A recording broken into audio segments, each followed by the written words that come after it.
Vamos a grabar. Esta es la clase número 6 que contempla los enlaces iónicos de los compuestos y en particular los compuestos orgánicos. Entonces, vamos a mostrar la primera diapositiva.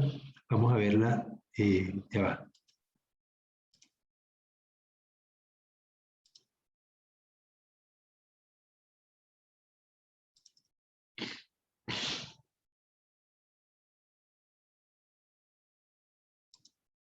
La vemos más grande.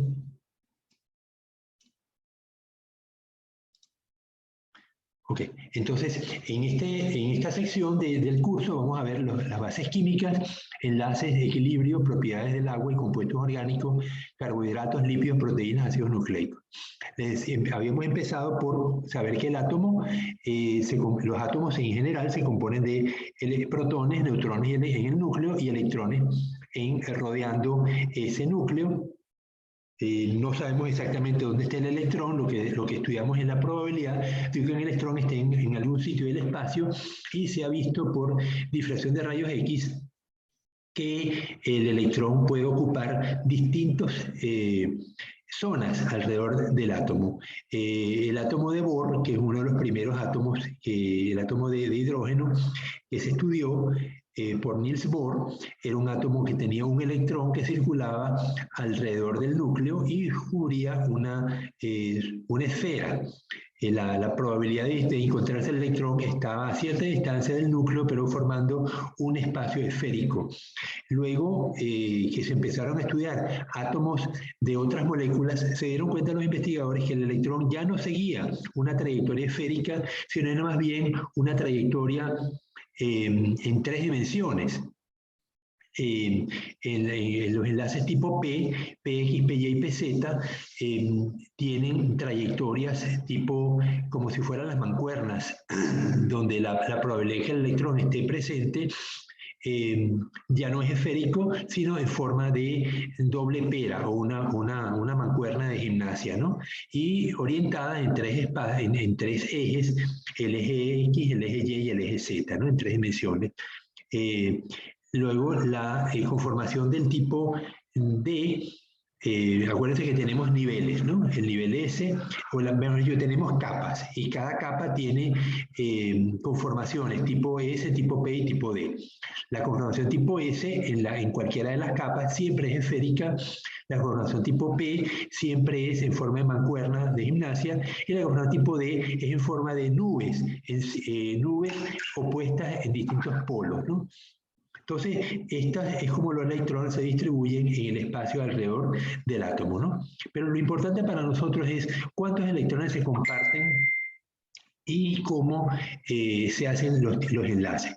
En este caso tenemos un electrón que se cede completamente al otro átomo. El átomo de sodio queda cargado, el átomo de cloro queda también cargado con carga negativa, y vemos abajo a la derecha como la molécula de cloruro de sodio está conformada en cubos. Y entre ellos hay un enlace electrostático, un enlace iónico. Cuando los átomos comparten electrones, pero de una manera más estable, se forman enlaces covalentes. En este caso vemos a la izquierda el átomo de hidrógeno, comparte cada átomo un electrón, el único que tiene, y entre ellos van a tener los 2 electrones en la capa 1s. Eso le da estabilidad eléctrica al átomo de hidrógeno y él puede permanecer así indefinidamente. A la derecha vemos el enlace covalente del agua.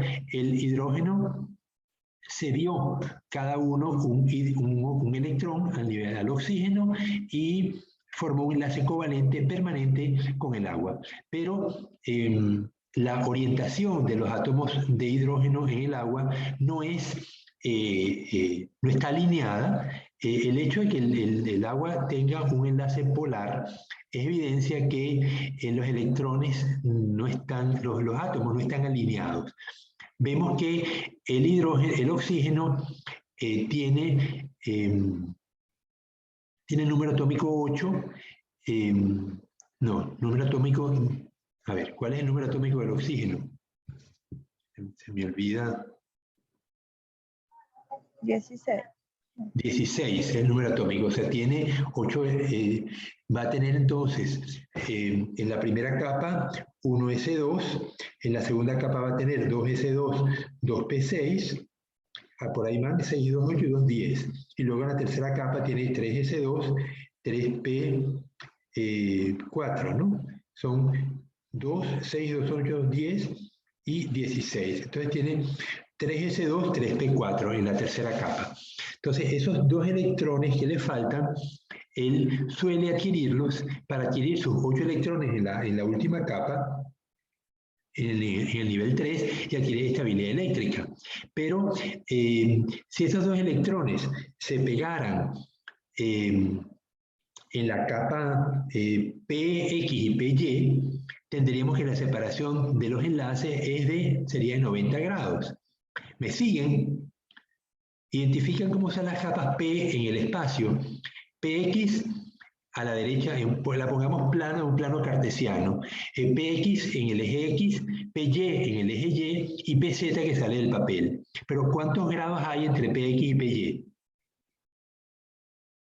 90. 90. Ok, entonces cuando se hacen, se toman moléculas de agua en forma de hielo y en un cuarto muy frío, donde el agua no se derrita, se le agrega, se le lanzan átomos, rayos X, y se ve en una cámara, en una placa sensible a los rayos X, cómo dónde están los átomos de hidrógeno y oxígeno en la molécula de agua, y se puede medir que entre hidrógenos no hay 90 grados, hay 104,5.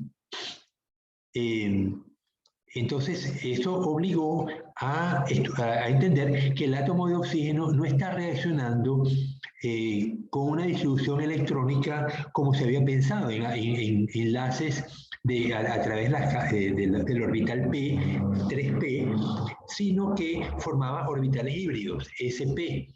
Y los orbitales híbridos SP tienen ángulos de 120 grados. Pero tampoco tenemos 120 grados acá, tenemos 104,5. ¿Qué está sucediendo entonces? Hay, primero, los orbitales SP tienen esta conformación, vemos que son como ojivas, 1, 2, 3, 4, cada dos de ellas tienen 2 electrones originales, y las otras dos ojivas van a tener los otros 2 electrones, uno que les tenía el oxígeno y otro que les dio el hidrógeno, y de esa manera tenemos todos los 4 orbitales del oxígeno en forma sp3 con sus ángulos de 120 grados. Pero ¿qué forza a que el ángulo sea más cerrado? Seguramente la concentración de electrones de los otros orbitales hacen que los átomos de hidrógeno se peguen más y le den esta característica de no tener 120 grados, sino tener 104 nada más. Eso por una parte. Por la otra, vemos que las cargas están separadas en el espacio. Del lado derecho de la figura de arriba, vemos que hay más hidrógenos, más cargas positivas de un lado y muchas cargas negativas del otro. Por eso aparecen esos deltas señalando la carga neta. Entonces tenemos, la molécula en sí está cargada en cero, ¿no? Porque tenemos el número de electrones y de protones es el mismo, pero la distribución de cargas en el espacio no es neutra. Tenemos un exceso de carga positiva de un lado y un exceso de carga negativa del otro. Eso me permite formar puentes de hidrógeno como vemos en la figura de abajo. Entonces, los átomos de hidrógeno van a ser que están cargados positivamente porque el oxígeno atrae mucho los electrones del hidrógeno. Aquí a la izquierda vemos que el hidrógeno y el oxígeno comparten un electrón en el enlace covalente. Y eso le da al oxígeno sus 8 electrones y al hidrógeno le da los 2 que él necesita. Y eso le da estabilidad a la molécula de agua indefinidamente. Pero el hecho es que el oxígeno atrae más fuertemente estos electrones porque tiene muchos más protones, empezando por allí, ¿no? Entonces, la molécula de hidrógeno va a quedar cargada positivamente y eso me forma entonces una atracción hacia las moléculas de oxígeno que la rodean, de otras moléculas de agua. Eso se llama entonces puentes de hidrógeno. ¿Dónde vamos a ver puentes de hidrógeno también? En el ADN. El ADN tiene una doble hélice y entre una hélice y la siguiente vamos a tener las bases nitrogenadas que se van a atraer por puentes de hidrógeno. Y los puentes de hidrógeno suelen ser débiles, tenemos que comparar el enlace covalente con un enlace de hidrógeno y la fuerza que los une son muy diferentes. Romper un enlace covalente requiere mucha más energía que romper un puente de hidrógeno. Bueno, entonces ya vemos que cómo existen en la naturaleza las conformaciones tipo S, tipo P, tipo D, y lo que son las conformaciones híbridas, donde los electrones están distribuidos en el espacio de una manera distinta a S y a P, sino de forma sp3, puede ser sp2 o sp1. En el caso del carbono, vamos a ver que el carbono tiene conformaciones, esos tres tipos de conformaciones, sp3, sp2 y sp1. Según la conformación que exista, las moléculas se van a distribuir de una manera diferente en el espacio. Vemos aquí el átomo de carbono, así como el átomo del oxígeno, tiene una conformación sp3 a la izquierda. Cuando ese carbono se une con otro carbono, puede rotar libremente.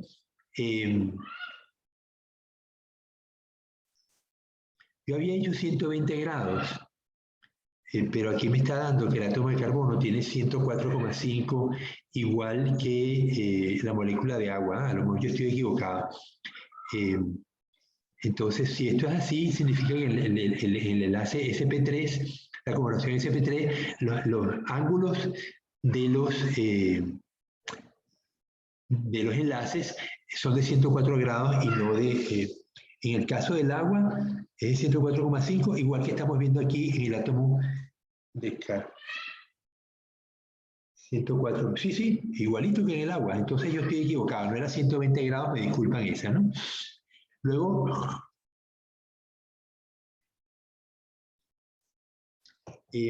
vemos que cuando el carbono forma un enlace que está en sp2, el doble enlace me va a impedir que el átomo de carbono de las dos moléculas gire.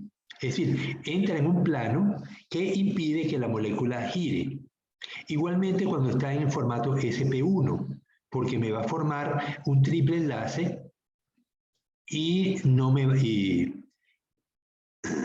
Es decir, que cuando el átomo está en sp2, tiene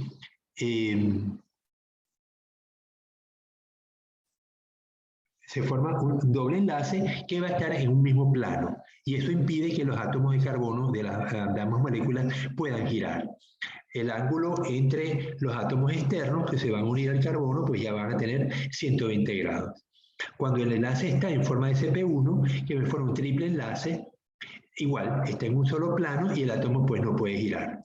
El giro o su ausencia permite formar compuestos que son imágenes especulares.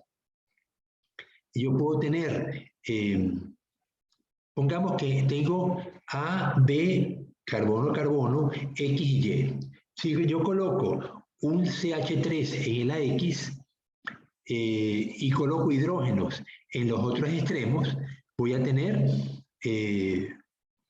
una molécula de cloruro. Pongamos el cloruro de eteno. Si yo tengo esta molécula, A y B son hidrógenos y Y también, y en X coloco un cloro, voy a tener cloruro de eteno. Ese cloruro de eteno, si el cloro está arriba, me va a tener una característica y el cloro puede estar abajo también. Ahora, ¿qué pasa si tengo dos cloros?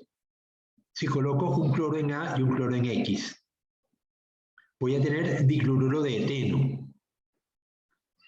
¿Y qué pasa si ahora coloco un cloro en A y un cloro en Y? Voy a tener el mismo dicloruro de eteno, Pero en el primer caso, en el dicloro, con el cloro en A y el cloro en X, voy a tener la conformación cis. Es decir, los dos cloros están del mismo lado. En la conformación trans es cuando coloco un cloro en A y un cloro en Y. Ahí los cloros están alineados, ¿verdad? No están del mismo lado, sino que están en lados opuestos. Es la misma molécula, dicloruro de eteno, pero la conformación es distinta. Eso se llaman isómeros especulares. Entonces, cuando yo tengo una molécula que no puede girar, yo puedo formar isómeros. Cuando tengo la molécula como en B que me gira, no importa donde yo ponga el cloro, pongamos dicloruro de etano, dicloretano. Esa molécula no tiene isómeros, porque simplemente va a girar libremente y no me va a permitir estabilizar una conformación determinada. Pero cuando tengo dicloreteno o dicloretino, ahí, bueno, yo no sé si el dicloretino es posible, ¿no? Es posible que no. Bueno, sí, es posible porque puedo tener un cloro en cada enlace del carbono que me queda libre, ¿no? Pero el hecho es que cuando tengo doble enlace y triple enlace, ya el giro no es posible y entonces puedo formar isómeros. Y entonces esos son los isómeros, son moléculas, la misma molécula, pero que tiene la posición de los átomos en distintas posiciones geográficas y eso pues le da características biológicas usualmente distintas. Puede que las características químicas quizá también puede cambiar en características químicas, ¿no? Bueno, vemos ahora tipos de enlace del carbono. Dice que el carbono puede formar enlaces covalentes, simples, dobles o triples. Todos están marcados en rojo, particularmente con otros átomos de carbono.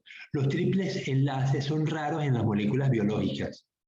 Es decir, el etino es un gas, pero que en las moléculas biológicas va a ser raro que consigamos triples enlaces. Los ácidos grasos pueden ser saturados si todos los átomos de carbono tienen un solo enlace o insaturados si algunos átomos de carbono tienen dobles enlaces, pero no va a haber triples enlaces en los ácidos grasos. La ventaja del enlace doble en los ácidos grasos es que el enlace doble es más débil que el enlace simple. Y al romperse con más facilidad permite que la molécula sea menos estable y más fácil de digerir. Además, tiene unas funciones específicas, como por ejemplo, los fosfolípidos tienen ácidos grasos con fosfato y insaturados. Los fosfolípidos son fundamentales porque forman parte de las grasas que constituyen las neuronas. Bien, entonces vemos arriba el átomo de carbono unido al oxígeno, comparten 2 electrones. En el caso del hidrógeno, perdón. En el caso del oxígeno, pues también tenemos un enlace covalente que se une al carbono con el oxígeno. Puede haber doble enlace con el oxígeno como en los ácidos orgánicos, que el átomo del oxígeno y el carbono comparten 4 electrones. En el caso del nitrógeno, de nuevo tenemos un enlace simple o un enlace doble, puede compartir 2 o 4 electrones. En el caso del carbono, podemos compartir 2, 4 o 6 electrones. Esos son los triples enlaces. Aquí vamos a ver un repaso de los grupos funcionales. ¿Qué es un grupo funcional? Es una característica del carbono unido a otro carbono o a otro elemento, en este caso puede ser hidrógeno o puede ser cualquier cosa, y le van a dar origen a unas características muy particulares.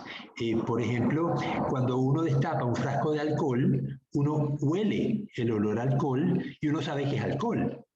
Si destapas uno de acetona, vas a ver que huele a acetona. Y si destapas uno de aldehído, va a oler aldehído. O sea, cada grupo funcional le da unas características físicas y químicas al producto y entre ellas el olor. Entonces, arriba vemos el enlace metílico donde el carbono, CH3, se une a otro grupo. Si ese R es un H, sería un CH4, que es el metano. Si ese R es un CH3, sería el etano.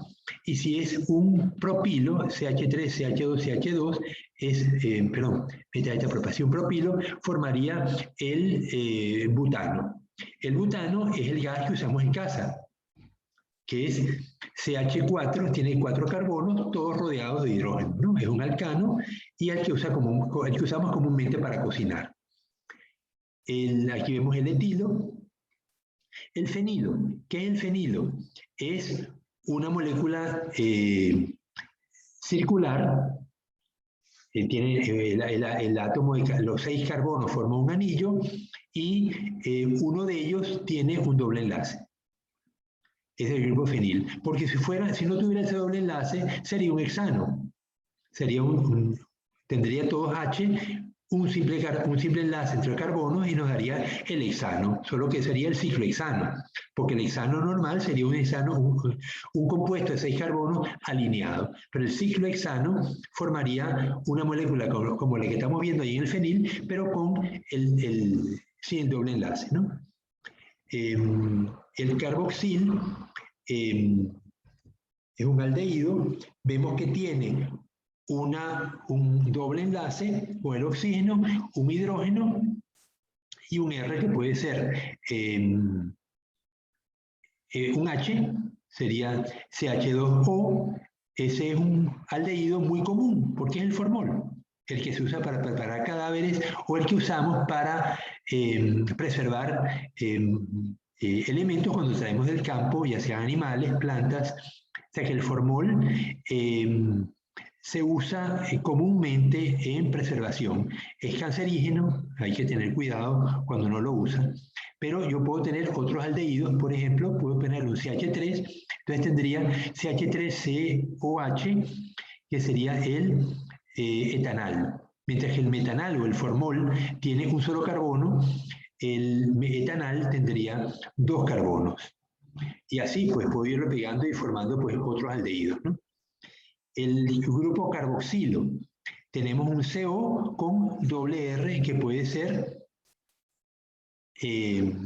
una acetona. Si yo tengo la propanona, CH3CO, CH3, eso es la propanona, la acetona que comúnmente usamos para secar productos, aunque últimamente el uso de la propanona como solvente y preparación de drogas, pues ha sido cotidiano y eso ha obligado a que muchos países restringen la venta de acetona en la farmacia. Antes uno podía ir a una farmacia y compraba un medio litro de acetona. Mi hermana y mi mamá la usaban para quitarse la pintura de las uñas, pero desde que la policía del Ecuador o la policía de Venezuela también prohibió el libre venta de acetona, de propanona, pues ahora las damas pues tienen que usar compuestos que tienen acetona, pero tienen otros productos que es como permiten las policías vender la acetona para poderse quitar la pintura de las uñas. La acetona es un solvente muy fuerte, ¿no? Por eso es que se usa para la extracción de cocaína, porque la hoja de coca disuelve la cocaína en la acetona y luego se evapora la acetona y podemos recoger la coca, ¿no?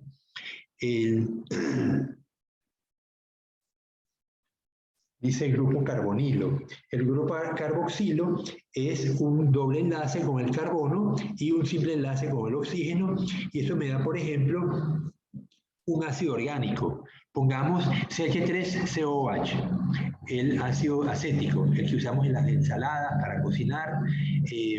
Yo tengo todos los ácidos, van a ser RCOO, donde tengo un doble enlace con el oxígeno y un simple enlace con el carbono. Entre el carbono y el oxígeno, un doble enlace y otro enlace con el oxígeno simple que se va a unir a otro producto. El grupo hidroxilo me forma alcoholes y el grupo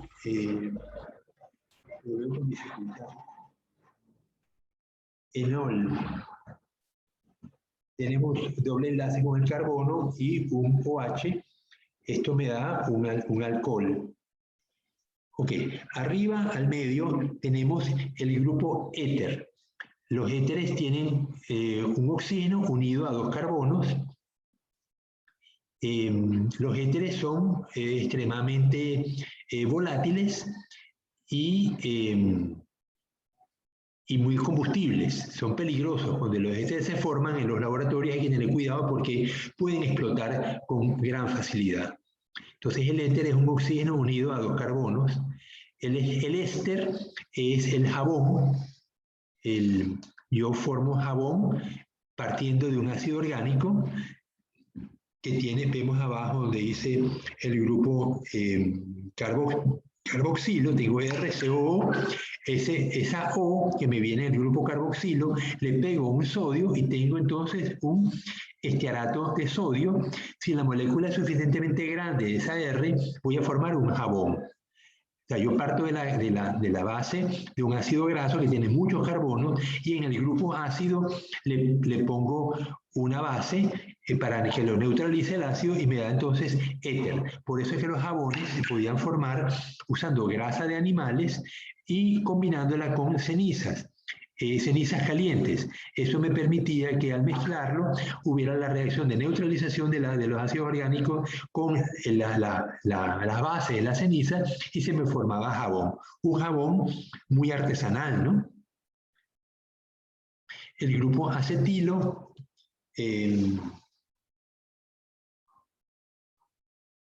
bueno, que tiene el CH3CO, o sea, claro, viene del ácido acético, ¿no? Que es CH3CO, pero el último hidrógeno del ácido lo reemplazo con otro carbono. El grupo anhídrido, dos ácidos carboxílicos, grupo amino, que son los de los aminoácidos, voy a tener las aminas son NH3, ¿no? Ese hidrógeno, el NH4, no, NH2, ese hidrógeno se le pegó de más, ¿no? Cuando yo tengo un grupo amino, NH2, que lo uno a un carbono, voy a tener una amina. Pero si tengo que al R, lo que lo tengo en forma de ácido orgánico, CH3COO, voy a tener un aminoácido. Abajo tengo una amida,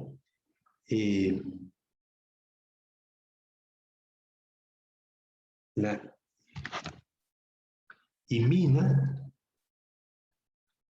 imina sustituida, una base de Schiff. Luego tengo guanidinum, de la guanina, un grupo imidazol. Lo vamos a ver muy comúnmente los grupos imidazol, que esos grupos son anillos formados por carbono y nitrógeno. El grupo sulfidrilo lo vamos a ver en algunos aminoácidos.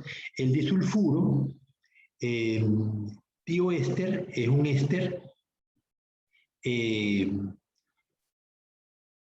donde el oxígeno del éster lo he sustituido con un azufre y eso me da un tío. Tío significa azufre. Y éster, vemos arriba al medio, en la segunda al medio, vemos que el éster tiene un COO con el H de lo que era antes un oxidrilo. El oxígeno fue sustituido por una R, aquí lo vamos a sustituir por el oxígeno por un azufre y la R se perpetúa. El grupo fosforilo, que es PO4, unido a un R, lo vamos a ver en las bases, en el ADN, que tiene fósforo, y en varios compuestos. Los fosfolípidos, por ejemplo, tienen este grupo unido a la grasa, ¿no? Los no lo puedo leer. Fosfonhídrido y los compuestos anhídridos, ácido carboxílico y ácido fosfórico, también llamado acil-fosfato. Bien, entonces estos son algunos de los grupos funcionales que vamos a ver en las moléculas. No hay que saberse las memorias, solamente conocerlos, que existen, que tienen unas características y que muchos de ellos forman puentes de hidrógeno. En particular, el oxígeno, el azufre, forman puentes de hidrógeno fácilmente y le van a dar propiedades a las moléculas orgánicas.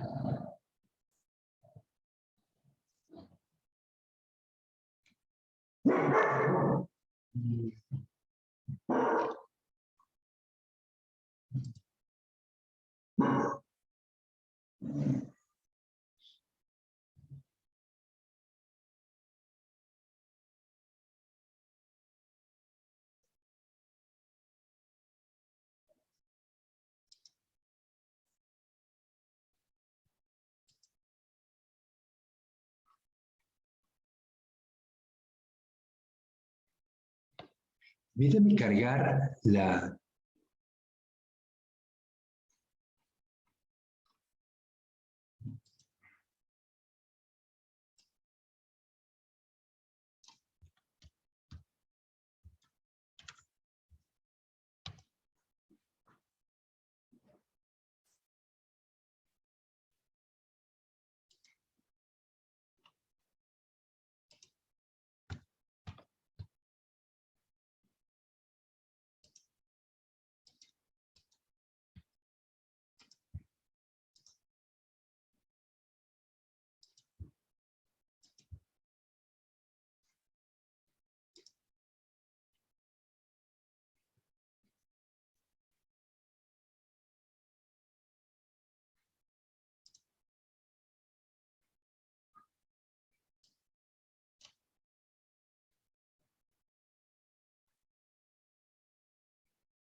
Okay, vamos ahora a ver las características de las principales moléculas orgánicas que vamos a conseguir. En primer lugar, los carbohidratos. ¿Qué es un carbohidrato?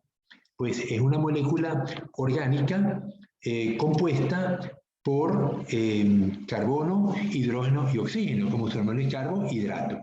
En este caso, vemos la molécula de un glúcido. ¿Cuántos carbonos tiene este glúcido? Tiene uno, cada esquina es un carbono. Acuérdense que muchas veces en estas representaciones los carbonos que están en las esquinas se omiten, pero uno sabe que allí hay un carbono. Entonces, aquí tendremos uno, otro, otro y otro. Entonces, esto es una pentosa. Tiene 1, 2, 3, 4, 5.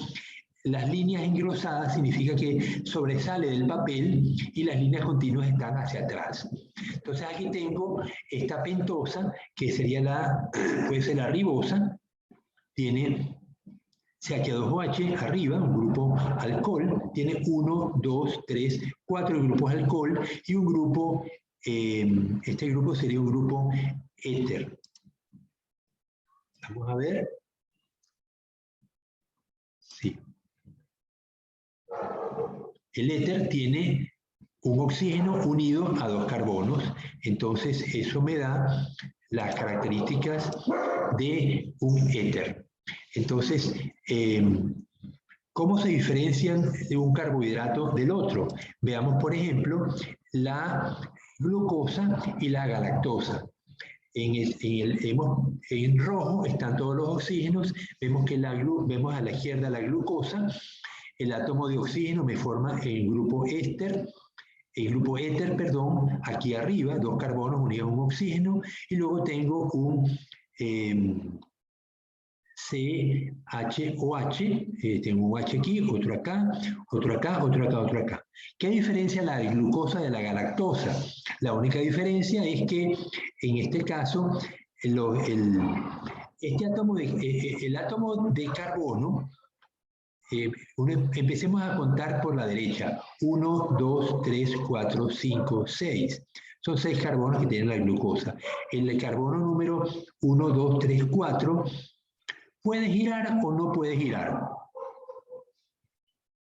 ¿Qué piensas tú, Kelly? Este carbono, el número 4, ¿puede girar o no puede girar?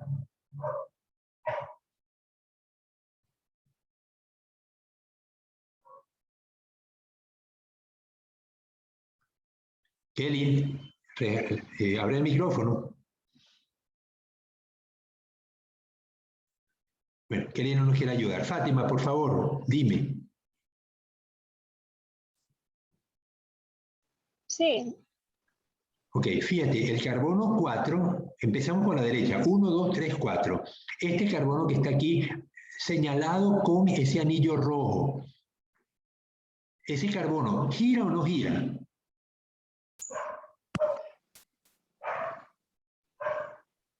Algo lo impide que gire. El enlace. El enlace está unido al carbono 5 y al carbono 3. Y eso le impide girar. Por lo tanto, yo tengo un oxidrilo arriba en la galactosa y un oxidrilo abajo en la glucosa. Entonces, este simple cambio de posición del oxidrilo en el carbono 4 es suficiente para que la glucosa sea un compuesto distinto de la galactosa, aunque ambos tienen la misma fórmula estructural, pero la fórmula geométrica no es la misma. Entonces dice, la galactosa y la glucosa se diferencian en la posición del hidroxilo en el carbono 4. ¿Se entendió esta parte? Adrián, necesito que me digas si lo entendiste.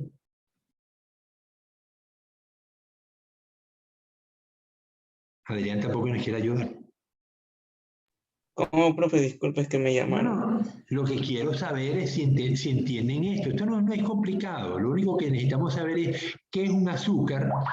Un azúcar es una molécula que tiene moléculas de hidrógeno, pero átomos de hidrógeno, carbono y oxígeno en pequeño número.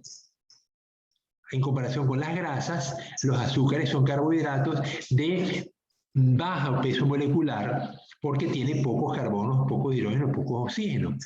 Si lo comparamos con una grasa que va a tener decenas de carbonos, vemos que el azúcar es un carbohidrato, igual que la grasa, pero de pequeño número de carbonos. Y usualmente, o mejor yo siempre, vamos a tener un grupo éter, que es el oxígeno unido a dos carbonos y le van a dar las características de carbohidrato. Los carbohidratos pueden formar, esos son los monómeros, pero el polímero es una molécula de glucosa unido a otro, y me forma millones de moléculas que se llama, puede ser llamado la celulosa, como puede ser llamado glucógeno, que tiene características estructurales distintas, pero la misma glucosa. En el caso de nuestro hígado formamos glucógeno, en el caso de las plantas forman celulosa. Aquí vemos una imagen de la glucosa y la fructosa. ¿Dónde radica la diferencia? Primero, ¿cuántos carbonos tienen? 1, 2, 3, 4, 5 y 6. La fructosa tiene 1, 2, 3, 4, 5 y 6. Ambos tienen 6 carbonos. Pero la fructosa tiene el CO, el grupo aldehído, lo tiene en un extremo, mientras que la fructosa tiene un grupo de tipo cetónico, porque tiene el carbono con el oxígeno, está unido a dos carbonos más. Entonces, la fructosa es una cetona y la glucosa es un aldehído. Entonces, eso le da características distintas en cuanto a reactividad química.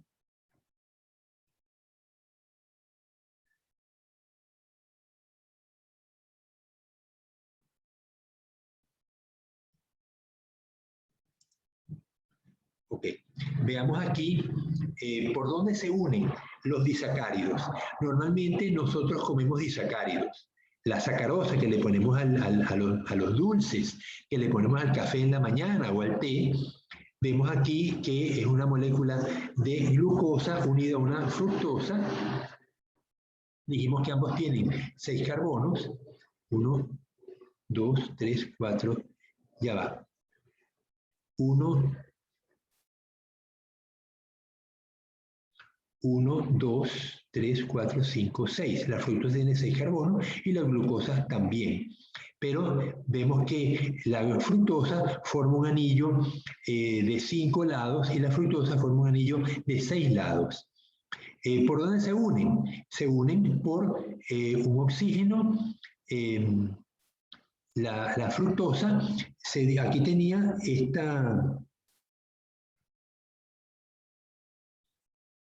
el oxígeno me une a los dos átomos al átomo de glucosa, al átomo de fructosa, se me une por un oxígeno. Pero antes había un OH de un lado y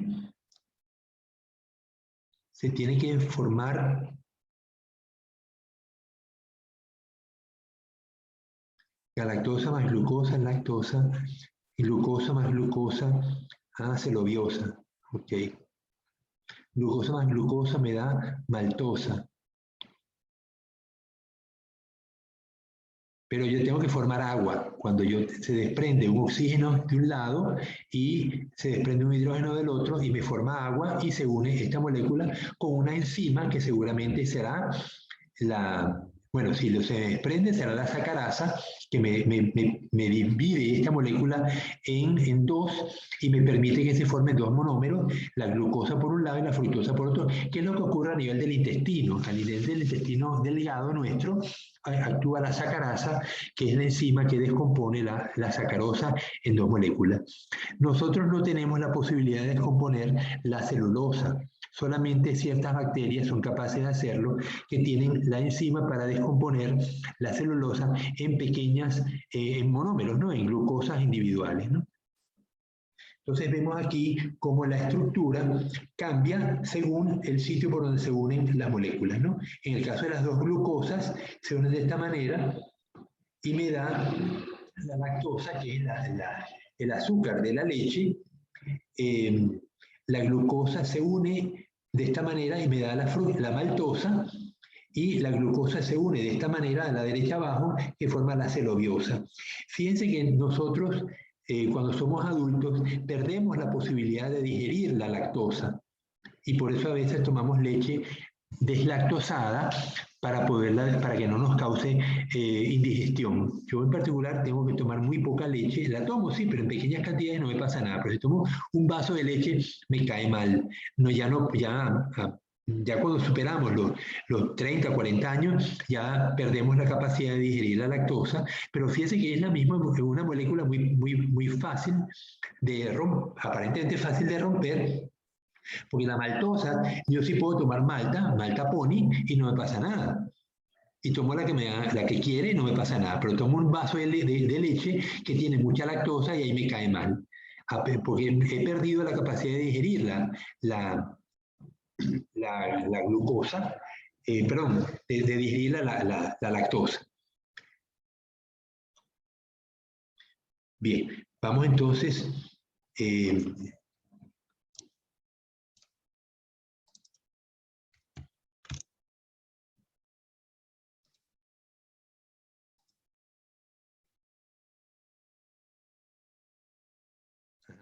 ¿Qué son los lípidos? Un lípido es un carbohidrato de muchos carbonos que va a tener la característica de ser derivada de un ácido orgánico. Mientras que veíamos que los azúcares derivan de cetonas o de aldehídos, en el caso de los lípidos vamos a tener que derivan de ácidos orgánicos. Entonces, en este caso, siempre los lípidos van a tener una base del glicerol. ¿El glicerol qué es? Es una molécula que tiene 3 carbonos y 3 hidrógenos. Vamos a ver si me la muestra aquí.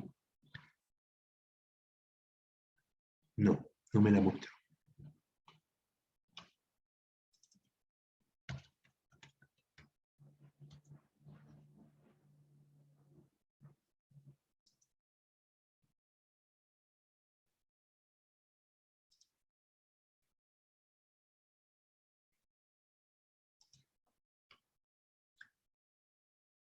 Ok, aquí vemos el glicerol, tiene 3 carbonos. Si no tuvieran los oxidrilos, sería una molécula de propano, pero está sustituido, 3 hidrógenos están sustituidos por oxidrilos. Esta molécula gira libremente.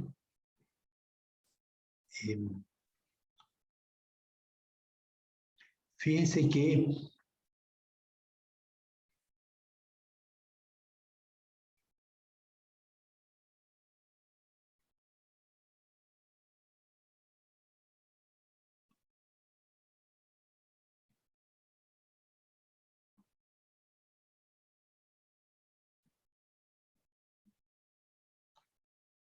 lo importante de este caso es que los 3 OH están del mismo lado. El hecho de que este carbono, el carbono del medio, esté unido a otros 2 carbonos, no permite girar. Entonces, si yo es indiferente que yo ponga el OH del lado izquierdo o del lado derecho. Pero la conformación de sp3 que tiene este carbono aquí no le permite girar. Entonces, los 3 OH están allí. A lo mejor yo pudiera conseguir un OH de este lado de abajo. Entonces ya, como no puede, este carbono sí puede girar, este carbono puede girar, pero el carbono en medio no. Entonces, es indiferente donde yo ponga el OH en la conformación de la glicerina. Porque al poder girar, lo puedo poner en cualquier sitio. Entonces, ¿cómo se me forma un ácido orgánico? Bueno, yo parto de la glicerina y vamos a verlo si lo tengo aquí. Ok, entonces, aquí tengo entonces la molécula de glicerina. Yo le he unido, ella tenía CH2OH, ¿no? Yo tomo un OH, desprendo un H de aquí, desprendo un oxígeno del otro lado, un OH de forma de agua, y pego entonces el primer ácido orgánico. Fíjense que esto era COOH, era un grupo ácido orgánico. Yo le quité un OH, le quité del lado del ácido, le quité el H del lado del glicerol y formé agua. Y uní esta molécula del ácido orgánico. Igualmente lo hago con el segundo ácido y lo puedo hacer con el tercer ácido. Entonces yo puedo tener los ácidos orgánicos, las grasas, son 3 ácidos orgánicos unidos a un glicerol. Todos van a ser van a tener la misma constitución, un glicerol y 3 ácidos orgánicos. Según la cantidad de carbonos, me va a cambiar la conformación. En este caso tengo un ácido formado por una grasa formada por 3 ácidos orgánicos distintos. ¿Cuántos carbonos tiene el primero? 1, 2, 3, 4, 5, 6, 7, 8, 9, 10, 11, 12, 13, 14, 15, 16. ¿Cuántos tiene el segundo? Tiene 1, 2, 3, 4, 5, 6, 7, 8, 9, 10, 11, 12, 13, 14, 15, 16, 18. Y el tercero, 1, 2, 3, 4, 5, 6, 7, 8, 9, 10, 11, 12, 13, 14, 15, 16, 17, 18. 1, 2, 3, 4, 5, 6, 7, 8, 9, 10, 11, 12, 13, 14, 15, 16, 17, 18. Ambos tienen 18, pero el tercer ácido orgánico tiene 3 dobles enlaces. El del medio tiene un doble enlace y el de arriba se considera un ácido graso saturado. Fíjense que se empieza a contar el carbono por el que está más cerca al grupo funcional ácido. Entonces tenemos el carbono 1 es este, el carbono 9 tiene un doble enlace 9, por eso se llama omega 9. Si fuera omega 3, ¿dónde tendría el doble enlace?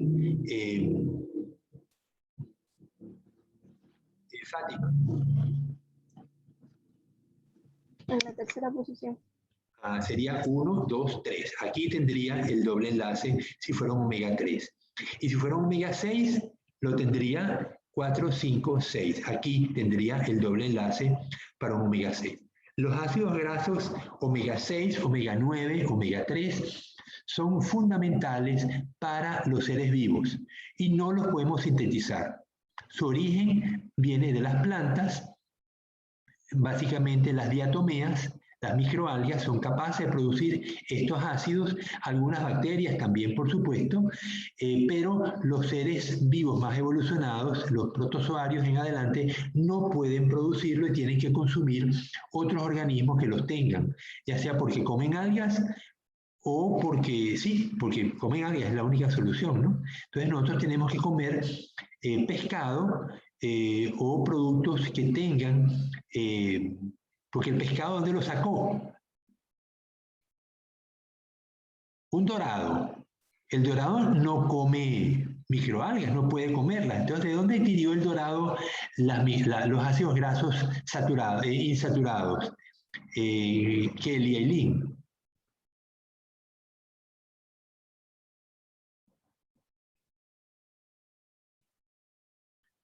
Oye, ¿cómo me cuesta que ustedes participen en clase? Vale, qué problema. A ver, Cristian. Cristian, abre el micrófono.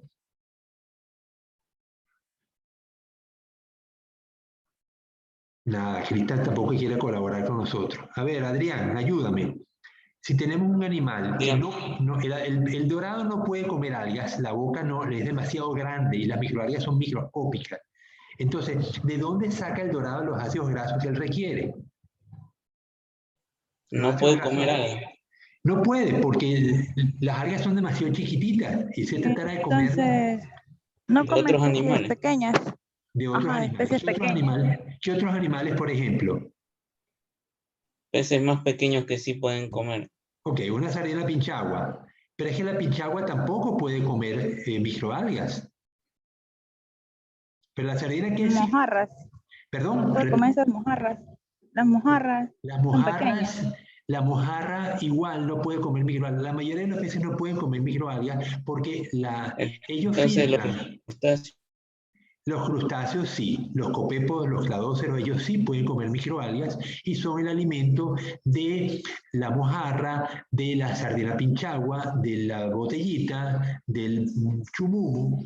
Ellos tienen en sus branquias unas proyecciones que les permiten filtrar. Cuando el agua entra por la boca y sale por la branquia, en esas proyecciones de la branquia se quedan fijadas estos elementos pequeños, que no son tan pequeños, ¿no?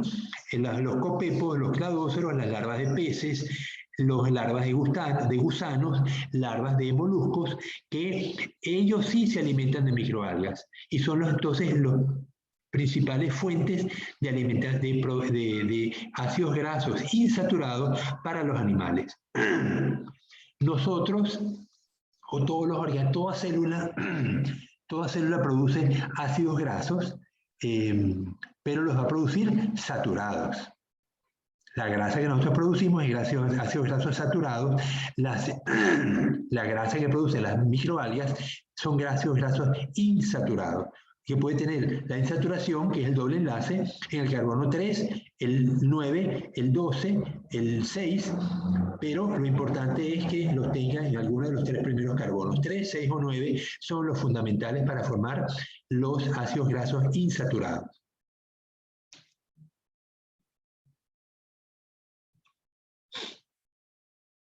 Bien, ¿alguna duda hasta ahora?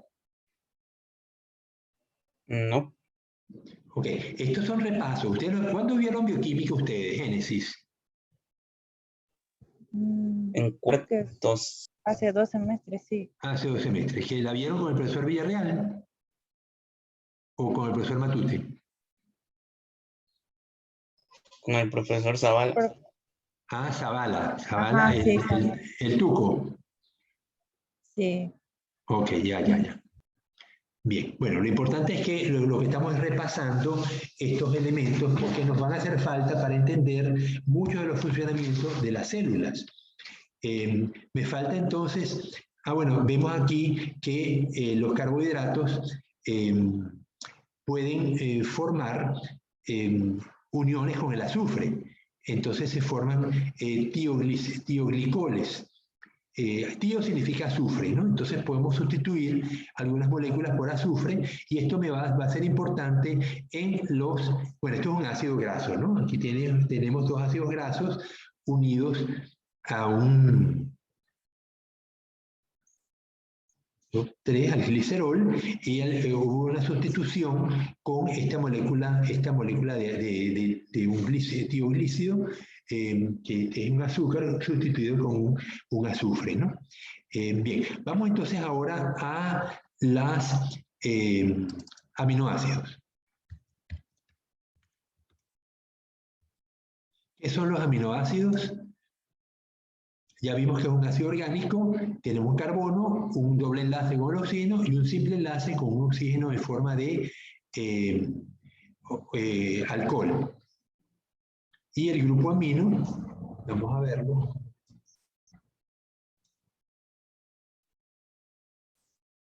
Ok, entonces tengo en un extremo del aminoácido el ácido carboxílico, COOH, en el otro extremo el grupo amino, NH2, y en el medio un carbono, el cual tiene un hidrógeno por una parte y un grupo R que puede ser muchas cosas. Si este grupo R es un hidrógeno, pues formaría uno de los aminoácidos más simples Vamos a ver si lo... Creo que es la glicina.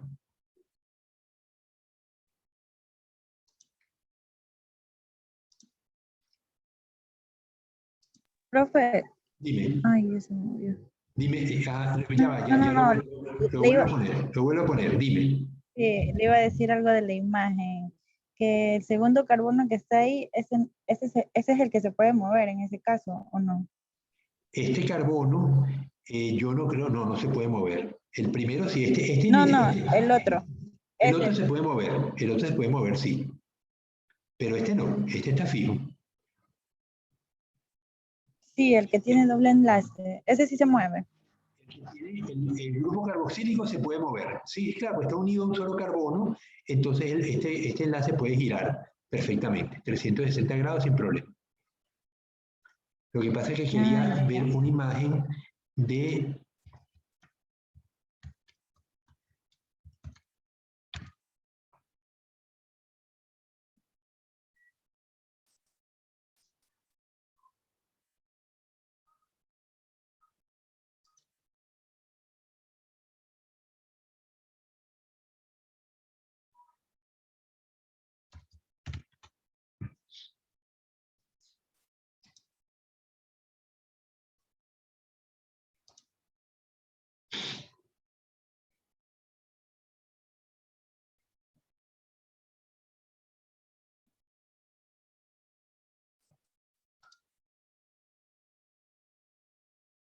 Entonces, vamos a ver algunos aminoácidos. Te voy a poner molécula de la glicina. Glicina es el aminoácido más simple de todos.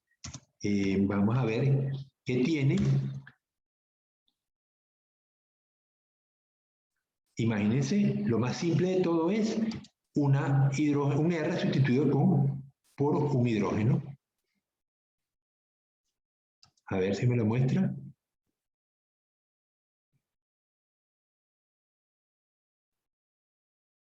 Y se pone lenta la máquina. Entonces tenemos el grupo carboxilo, el grupo amino y dos hidrógenos sustituyendo el carbono del medio. Este es el aminoácido más simple, la glicina. Hay aminoácidos que son esenciales y otros que no son esenciales. ¿A qué llamamos aminoácidos esenciales? Cristian. Que Cristian como que se fue a tomar café, ¿no? Porque no interviene en nada. Fátima, ayúdame. ¿A qué llamamos aminoácidos esenciales? Son aquellos que los necesita el cuerpo, pero no los produce. Exactamente. Y los no esenciales son los que podemos sintetizar. Entonces veamos, por ejemplo, el triptofano.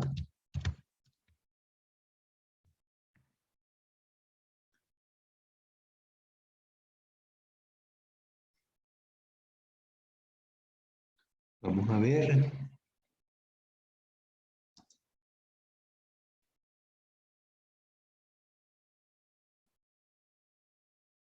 Ok, entonces el triptofano tiene el grupo carboxílico, el grupo NH2, el grupo amino, un hidrógeno, y el R es esta molécula compleja que vemos que son dos anillos formados por nitrógeno y carbono. El triptofano no lo podemos sintetizar, tenemos que ingerirlo con la dieta.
Dice, por ejemplo, el triptofano es un aminoácido esencial en la nutrición humana, es uno de los 20 aminoácidos incluidos en el código genético, se clasifica entre los aminoácidos apolares, es decir, no tiene polaridad, también llamados hidrófobos. Se caracteriza por una cadena lateral con el grupo indol, el grupo complejo, que vimos que tiene dos anillos, uno a base de carbono y nitrógeno, se llama el grupo indol. Es esencial para proveer la liberación del neurotransmisor serotonina, involucrado en la regulación del sueño y el placer. Su punto isoeléctrico se ubica en pH 5,89. La falta de triptofano puede contribuir negativamente a cuadros de ansiedad, insomnio y estrés. ¿A qué llamamos punto isoeléctrico? En el caso del triptofano, estamos viendo el triptofano, ¿verdad? Sí, profe. Ok, entonces, cuando estamos en un pH básico, hay exceso de oxidrilos. Cuando estamos en pH ácido, hay exceso de hidrógenos. En el punto 589 dice que la molécula de triptofano, de este aminoácido triptofano, es neutra. Eso significa que la cantidad de cargas positivas y negativas son iguales. El nitrógeno, bajo ciertas condiciones, cuando hay el carácter básico, él se carga con un hidrógeno, entonces pasa a tener en vez de NH2, NH3, perdón. Igualmente este nitrógeno se cargaría también con otro hidrógeno, pero entre las cargas negativas, productos de la asociación con el oxígeno y el nitrógeno, a pH 5,89, el átomo de la molécula del triptofano está cargada de forma neutra, es decir, todos tienen las mismas cargas negativas y positivas. Se llama punto isoeléctrico. Bien, yo quería ver, se veía la fórmula de algunos aminoácidos para terminar la clase con los ácidos nucleicos. Vamos a ver si...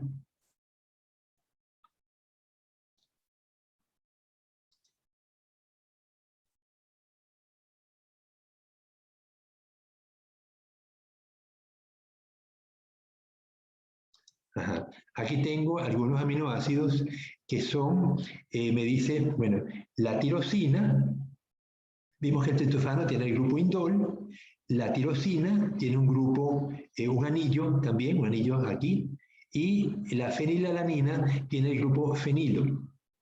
Decíamos que el grupo fenol tiene un...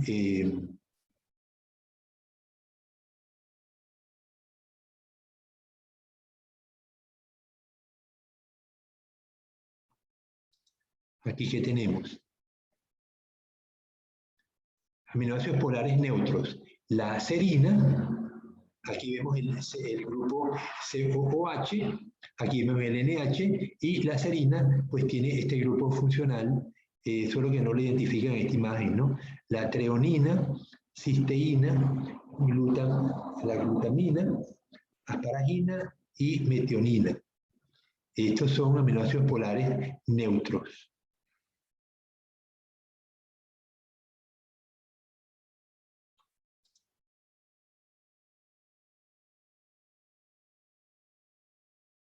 Aquí vemos en esta imagen la que se ve muy mal, ¿no? La glicina, que es el más simple, la L-alanina. ¿La L qué significa? ¿Se acuerdan? Todo compuesto orgánico puede ser L o D. Esa L o D, ¿qué significa? ¿Se acuerdan? Si no se los digo, pero vamos a ver si se acuerdan. No recuerdo. Fátima, ¿tampoco te acuerdas? No, yo no. Ok, cuando usamos luz polarizada y impactamos una solución de una sustancia, yo tengo una sustancia en un tubo de ensayo transparente, ¿no? Yo le lanzo un rayo de luz no polar, un rayo de luz blanca, por ejemplo, una lámpara a la cual yo le echo un huequito y la protejo la lámpara con un papel negro y le hago un huequito, de tal manera que tengo un haz de luz.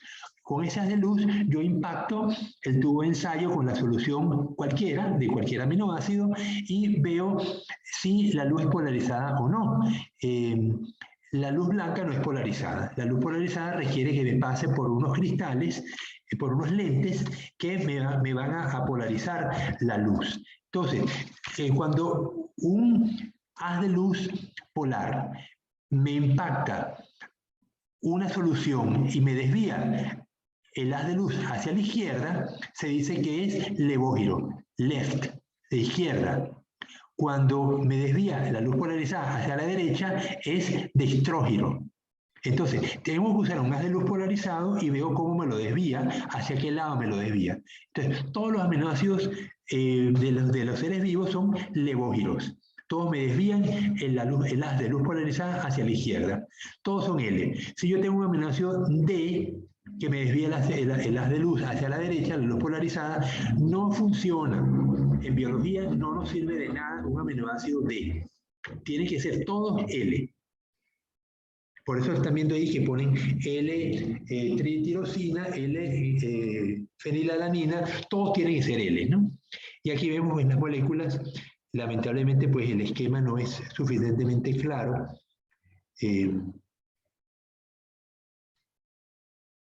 A ver si aquí lo vemos mejor. No, está muy chiquito.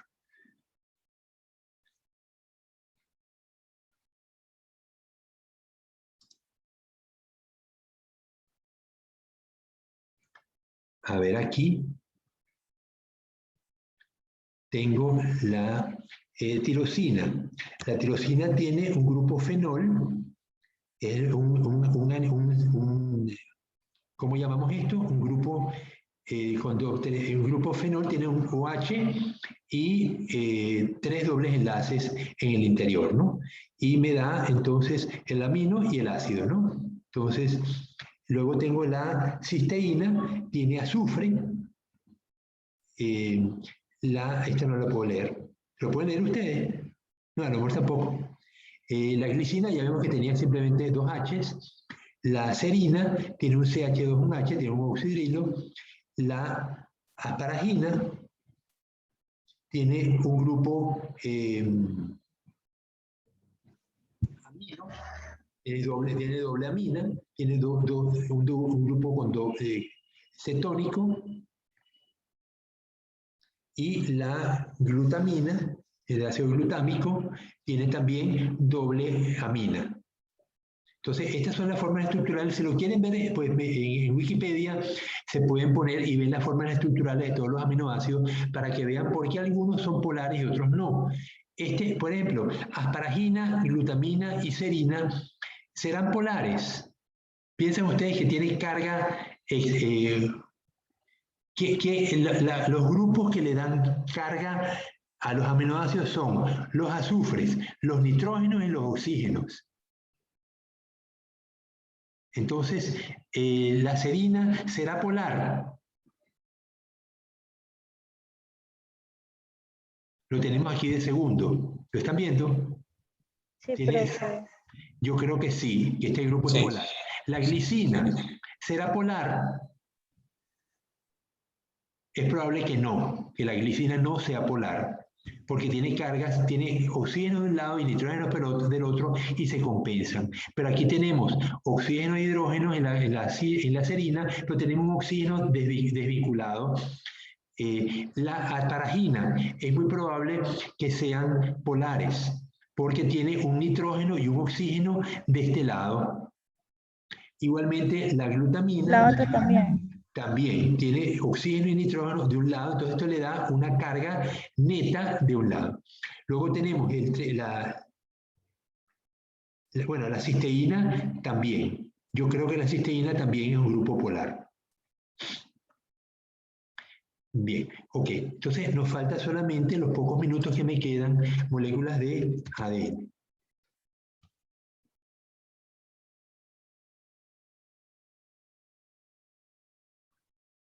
Ok, entonces vamos a ver algo aquí.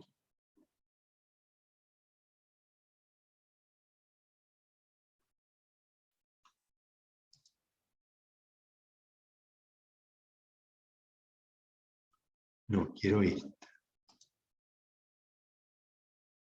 Vamos con esta. A ver.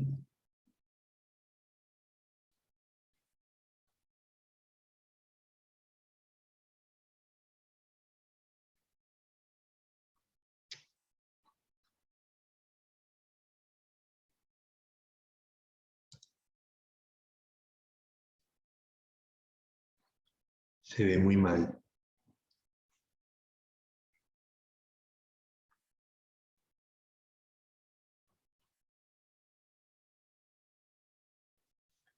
Bueno, aquí podemos ver, vamos a ver si lo puedo ampliar.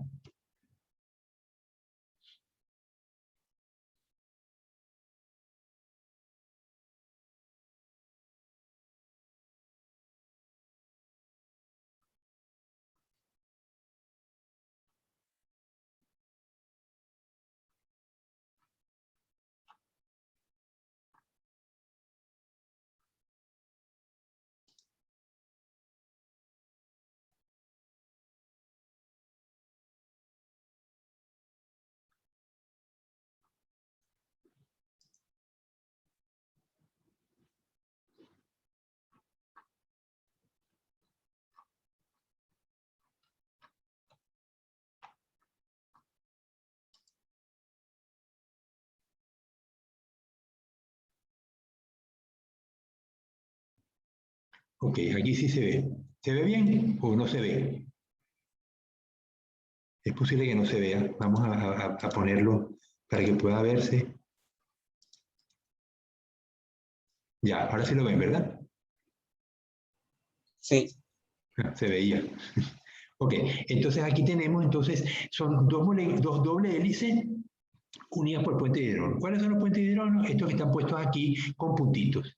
Entonces tengo las moléculas de azúcar pintadas en este color ocre, marrón, unido entonces a una timina, que es una molécula de un solo anillo, una molécula de adenina con doble anillo, eso ya las bases largas y bases cortas. Entonces voy a tener siempre timina adenina o citosina guanina. Entonces vemos los dobles puentes de hidrógeno que unen las bases nitrogenadas. En los extremos vemos que tiene un desoxirribosa unido a fósforo. O sea, tengo una desoxirribosa unida a la base nitrogenada, un fósforo, otra desoxirribosa, otro fósforo, y así se van formando. Y luego tenemos entonces la guanina y la citosina, que van a estar siempre unidas, guanina, citosina, timina, adenina.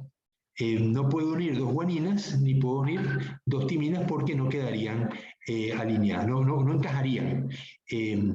Vemos que la guanina y la citosina tiene doble enlace de hidrógeno. La citosina guanina, timina, perdón, adenina, timina, va a tener doble enlace, ¿no? Entonces, triples enlaces, dobles enlaces, adenina, timina.